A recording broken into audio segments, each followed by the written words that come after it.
سورہ آل عمران، خوارج علماء نے ان آیات کو مسئلہ حاضر ناظر کے خلاف کتابوں میں، انٹرنیٹ میں، ٹی وی چینلوں میں بیان کرتے ہیں اور طلباء کو بتاتے ہیں، رٹاتے ہیں۔ جو قرآن جی قاعدہ پڑھنے والے، حفظ قرآن والے ہیں نا، جو ان کو آیتیں رٹائی جاتی ہیں نا، بتوں والی آیات جو بتوں کے حق میں، جنات کے بارے میں نازل ہوئی ہیں، ان میں یہ آیات بھی ہیں کہ اللہ تعالیٰ قرآن میں ارشاد فرماتا ہے ذالک من انباء الغیب نوحیہ الیک، سورہ آل عمران آیت 44۔ یہ وہ غیب کی خبریں ہیں جو ہم تیری طرف وحی کر رہے ہیں۔ وہ مسئلہ علم غیب کے اوپر میں نے پچھلے سے پچھلے درس میں کہہ دیا تھا کہ میں وہ آخری درس ہے، لیکن یہاں ایک بات انباء الغیب سے مجھے یاد آ گئی تو میں بات کہہ دوں، پھر میں وہ پورا جو شبہ ہے اس کو میں دوبارہ بیان کروں گا۔ کہا جاتا ہے جی کہ جو چیز غیب ہو وہ تو غیب ہی ہوتی ہے، اور جب وہ ظاہر ہو جائے تو پھر تو وہ غیب ہی نہیں رہتی، جب وہ ظاہر ہو جائے تو غیب ہی نہیں رہتی۔ سبحان اللہ، اللہ تعالیٰ گزشتہ امتوں کی خبروں کو پھر بھی غیب فرما رہا ہے۔ اگر ظاہر ہونے کے بعد وہ غیب نہیں رہتی تو اللہ تعالیٰ ذالک من انباء الغیب کیوں فرما رہا ہے کہ یہ غیب کی خبریں؟ اب تو اللہ تعالیٰ اس کا بیان کر رہا ہے تو پھر تو وہ غیب نہیں رہنی چاہیے، پھر بھی اللہ اس کو غیب فرما رہا ہے۔ دوسری بات یہ ہے کہ اگر غیب کا مطلب یہ ہے کہ جو چیز ظاہر ہو، کسی کے علم میں ہو، اس کو غیب نہیں کہا جاتا، تو پھر پورے قرآن میں جب بار بار اللہ تعالیٰ اپنی ذات کے لیے فرماتا ہے کہ عالم الغیب والشہادہ، وہ غیب کا جاننے والا ہے، وہ غیب کا جاننے والا ہے، اگر جاننے کے بعد غیب نہیں رہتا تو پھر تو اللہ تعالیٰ کی ذات کے اوپر عالم الغیب کا لفظ سرے سے جائز ہی نہیں رہتا، پھر تو اس کو عالم الغیب ہی نہیں کہنا چاہیے، کیونکہ وہ اس کے تو سارے سامنے ہیں۔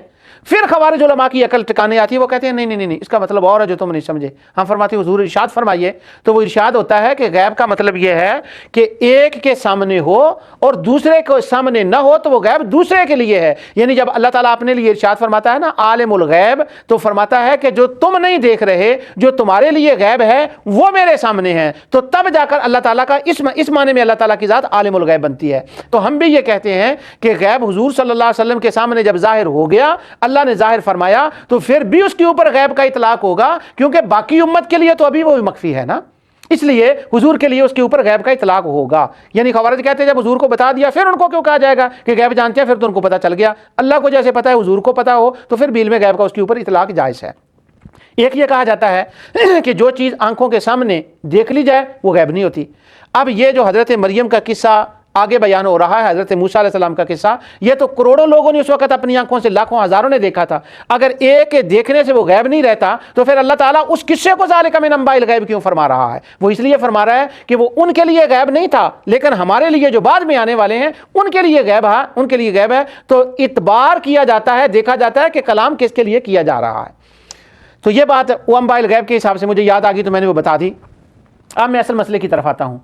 تو کہنے والے کہتے ہیں، شبہ ڈالنے والے اور جن کو خود شبہ ہو گیا، وہ کہتے ہیں کہ اللہ تعالیٰ فرماتا ہے ذالک من انباء الغیب نوحیہ الیک، یہ تیری طرف غیب کی خبریں ہیں۔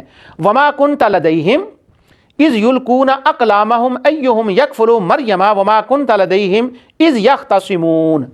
اللہ تعالیٰ فرماتا ہے کہ حضرت مریم کی کفالت کے بارے میں کہ ان کی کفالت کون کرے گا، جب ان کی والدہ ماجدہ ان کو لے کر مسجد اقصیٰ کے اندر لے گئیں کہ یہ چڑھاوا ہے اللہ کے نام کا، تو وہاں جو لوگ تھے ان میں سے کسی ایک نے ان کی کفالت کرنی تھی، تو انہوں نے کیا کیا؟ انہوں نے کہا کہ ہم اپنے پین جو ہیں جن سے وہ تورات لکھتے تھے ان کو پانی کے اندر ڈالتے ہیں، جن کا پین اوپر آ جائے، بہہ جائے، وہ حضرت مریم کی کفالت کرے گا۔ تو اللہ تعالیٰ فرماتا ہے وما کنت لدیہم اذ یلقون اقلامہم، اور جب وہ لوگ جو اس وقت اپنی کلمے اس وقت ڈال رہے تھے، اور جب وہ لوگ اپنی کلمے قرے کے ذریعے ڈال رہے تھے کہ مریم کا متکفل کون اس کی کفالت کرے گا، تو تم ان کے پاس نہیں تھے۔ وما کنت لدیہم، تم ان کے پاس نہیں تھے۔ وما کنت لدیہم اذ یختصمون، اور جب وہ جھگڑ رہے تھے نا کہ کون کفالت کرے گا قلم ڈالنے سے پہلے، اس وقت بھی تم ان کے پاس نہیں تھے۔ تو یہاں سے استدلال یہ کیا جاتا ہے کہ اللہ رب العزت حضور علیہ الصلوۃ والسلام کو فرما رہا ہے کہ تو اس وقت وہاں نہیں تھا۔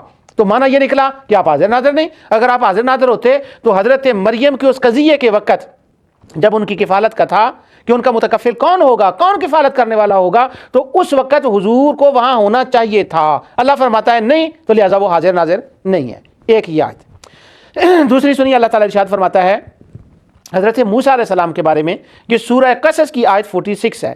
اللہ تعالیٰ فرماتا ہے وما کنت بجانب الطور اذ نادینا ولکن رحمۃ من ربک لتنذر قوما ما اتاہم من نذیر من قبلک لعلہم یتذکرون۔ اور نہ تم اس وقت حاضر تھے کہ جب ہم نے موسیٰ کو آواز دی کہ طور کے کنارے تھے کہ تو اب اس کے پروردگار نے ان کو آواز دی کہ تو اپنے رب کی رحمت کی طرف آ. اللہ تعالیٰ نے دوسری جگہ تھے وہ یوں آتا ہے، وہ ذرا زیادہ آیت